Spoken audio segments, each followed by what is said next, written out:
And Jacob dwelt in the land wherein his father was a stranger, in the land of Canaan. These are the generations of Jacob. Joseph, being 17 years old, was feeding the flock with his brethren, and the lad was with the sons of Bilhah, and with the sons of Zilpah. His father's wives and Joseph brought unto his father their evil report.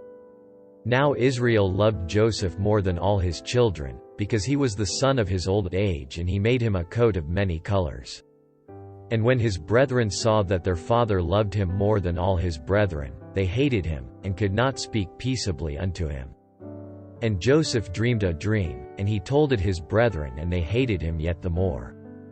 And he said unto them, Hear, I pray you, this dream which I have dreamed. For, behold, we were binding sheaves in the field, and, lo, my sheaf arose, and also stood upright, and, behold, your sheaves stood round about, and made obeisance to my sheaf. And his brethren said to him, Shalt thou indeed reign over us? Or shalt thou indeed have dominion over us? And they hated him yet the more for his dreams, and for his words. And he dreamed yet another dream, and told it his brethren, and said, Behold, I have dreamed a dream more, and, behold, the sun and the moon and the 11 stars made obeisance to me. And he told it to his father, and to his brethren, and his father rebuked him, and said unto him, What is this dream that thou hast dreamed? Shall I and thy mother and thy brethren indeed come to bow down ourselves to thee to the earth? And his brethren envied him, but his father observed the saying. And his brethren went to feed their father's flock in Shechem. And Israel said unto Joseph, Do not thy brethren feed the flock in Shechem? Come, and I will send thee unto them. And he said to him, Here am I. And he said to him, Go, I pray thee. See whether it be well with thy brethren, and well with the flocks, and bring me word again. So he sent him out of the vale of Hebron, and he came to Shechem. And a certain man found him, and, behold, he was wandering in the field, and the man asked him, saying, What seekest thou? And he said, I seek my brethren, tell me, I pray thee, where they feed their flocks. And the man said, They are departed hence, for I heard them say, Let us go to Dothan.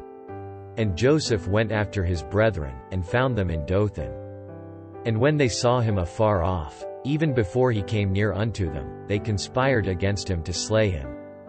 And they said one to another, Behold, this dreamer cometh. Come now therefore, and let us slay him, and cast him into some pit.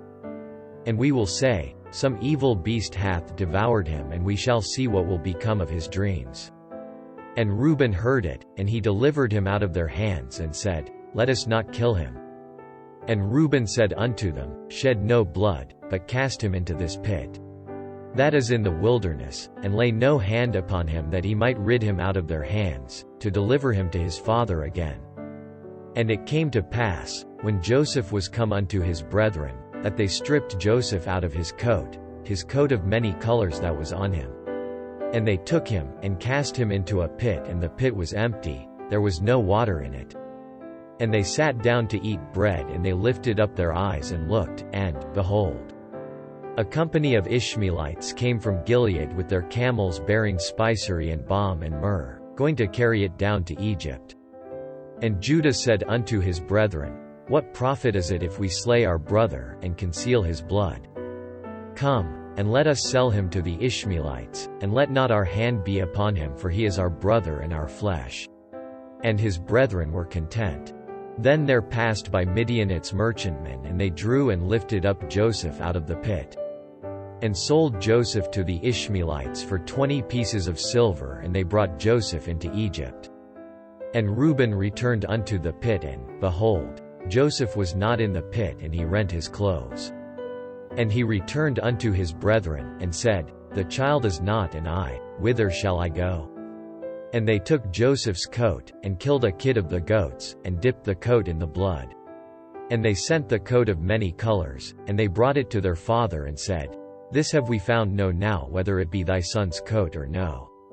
And he knew it, and said, It is my son's coat, an evil beast hath devoured him. Joseph is without doubt rent in pieces. And Jacob rent his clothes, and put sackcloth upon his loins, and mourned for his son many days. And all his sons and all his daughters rose up to comfort him. But he refused to be comforted, and he said, For I will go down into the grave unto my son mourning. Thus his father wept for him. And the Midianites sold him into Egypt unto Potiphar, an officer of Pharaoh's and captain of the guard. And it came to pass at that time, that Judah went down from his brethren, and turned into a certain Adullamite, whose name was Hira. And Judah saw there a daughter of a certain Canaanite, whose name was Shua, and he took her, and went in unto her. And she conceived, and bare a son, and he called his name And she conceived again, and bare a son, and she called his name Onan. And she yet again conceived, and bare a son, and called his name Shelah, and he was at Chezib, when she bare him. And Judah took a wife for his firstborn, whose name was Tamar. And Judah's firstborn, was wicked in the sight of the Lord, and the Lord slew him. And Judah said unto Onan, Go in unto thy brother's wife, and marry her, and raise up seed to thy brother. And Onan knew that the seed should not be his, and it came to pass, when he went in unto his brother's wife, that he spilled it on the ground, lest that he should give seed to his brother. And the thing which he did displeased the Lord, wherefore he slew him also. Then said Judah to Tamar his daughter-in-law, Remain a widow at thy father's house, till Shelah my son be grown, for he said, Lest peradventure he die also, as his brethren did. And Tamar went and dwelt in her father's house. And in process of time the daughter of Shua, Judah's wife, died, and Judah was comforted, and went up unto his sheepshearers to Timnath, he and his friend Hira the Adullamite. And it was told Tamar, saying, Behold, thy father-in-law goeth up to Timnath to shear his sheep.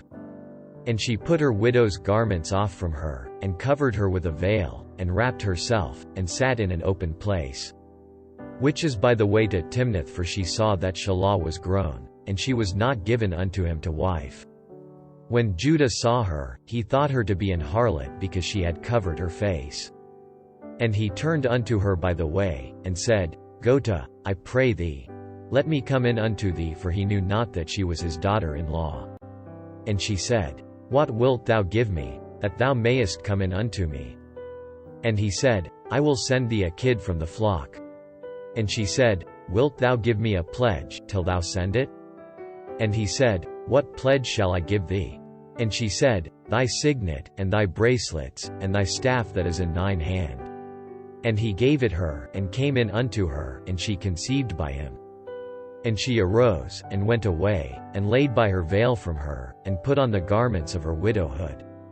And Judah sent the kid by the hand of his friend the Adullamite, to receive his pledge from the woman's hand, but he found her not. Then he asked the men of that place, saying, Where is the harlot, that was openly by the wayside? And they said, There was no harlot in this place. And he returned to Judah, and said, I cannot find her. And also the men of the place said, that there was no harlot in this place. And Judah said, Let her take it to her, lest we be shamed. Behold, I sent this kid, and thou hast not found her. And it came to pass about 3 months after that, it was told Judah, saying, Tamar thy daughter-in-law hath played the harlot, and also, behold, she is with child by whoredom. And Judah said, Bring her forth, and let her be burnt. When she was brought forth, she sent to her father-in-law, saying, By the man, whose these are, am I with child? And she said, Discern, I pray thee, whose are these, the signet, and bracelets, and staff? And Judah acknowledged them, and said, She hath been more righteous than I, because that I gave her not to Shelah my son. And he knew her again no more.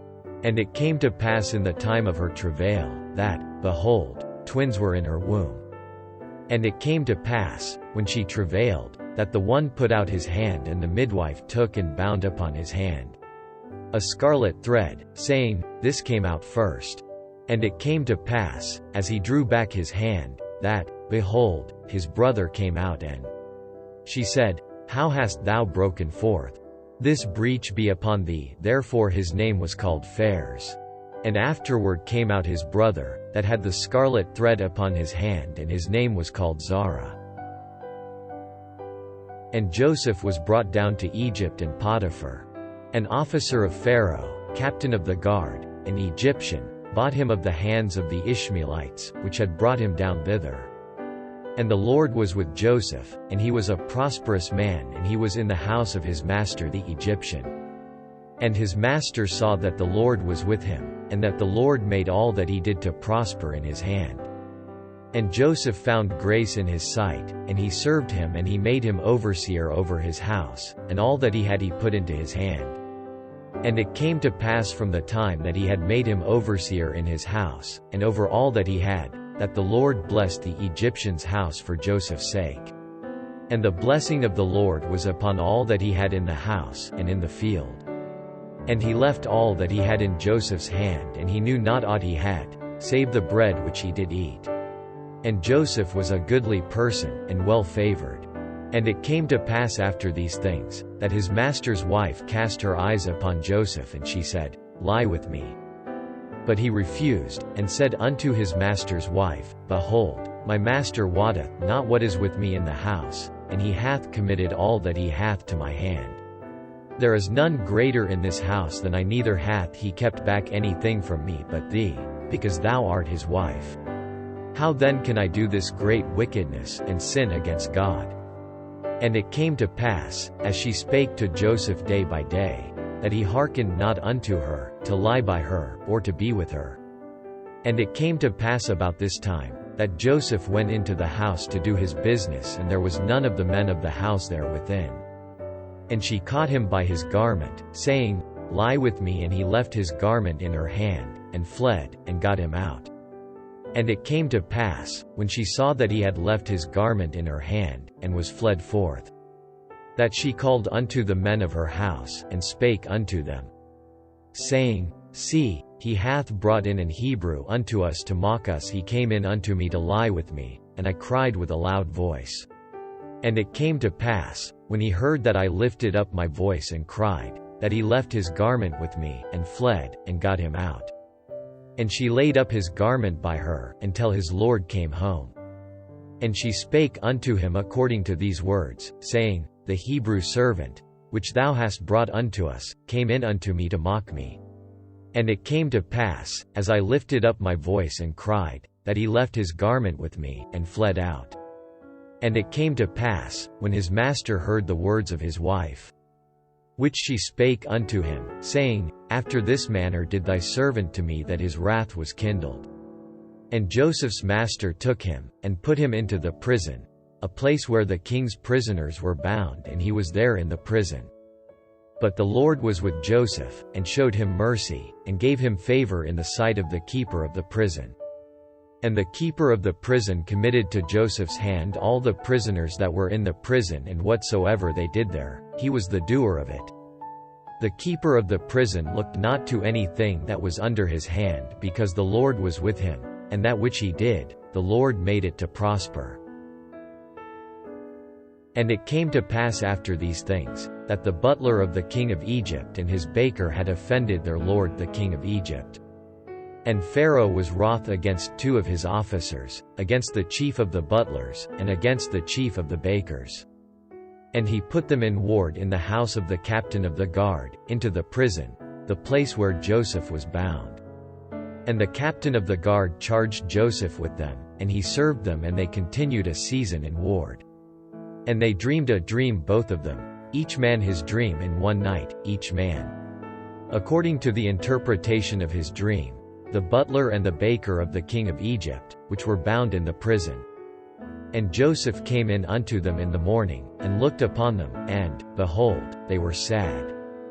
And he asked Pharaoh's officers that were with him in the ward of his lord's house, saying, Wherefore look ye so sadly today? And they said unto him, We have dreamed a dream, and there is no interpreter of it. And Joseph said unto them, Do not interpretations belong to God? Tell me them, I pray you. And the chief butler told his dream to Joseph, and said to him, In my dream, behold, a vine was before me. And in the vine were 3 branches, and it was as though it budded, and her blossoms shot forth, and the clusters thereof brought forth ripe grapes. And Pharaoh's cup was in my hand, and I took the grapes, and pressed them into Pharaoh's cup, and I gave the cup into Pharaoh's hand.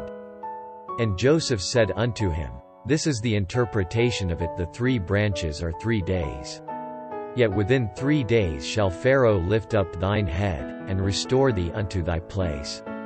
And thou shalt deliver Pharaoh's cup into his hand, after the former manner when thou wast his butler. But think on me when it shall be well with thee, and show kindness, I pray thee, unto me, and make mention of me unto Pharaoh, and bring me out of this house. For indeed I was stolen away out of the land of the Hebrews, and here also have I done nothing that they should put me into the dungeon. When the chief baker saw that the interpretation was good, he said unto Joseph, I also was in my dream, and, behold, I had 3 white baskets on my head. And in the uppermost basket there was of all manner of baked meats for Pharaoh, and the birds did eat them out of the basket upon my head. And Joseph answered and said, This is the interpretation thereof, the 3 baskets are 3 days. Yet within 3 days shall Pharaoh lift up thy head from off thee, and shall hang thee on a tree, and the birds shall eat thy flesh from off thee. And it came to pass the 3rd day, which was Pharaoh's birthday, that he made a feast unto all his servants. And he lifted up the head of the chief butler and of the chief baker among his servants. And he restored the chief butler unto his butlership again, and he gave the cup into Pharaoh's hand. But he hanged the chief baker as Joseph had interpreted to them. Yet did not the chief butler remember Joseph, but forgot him.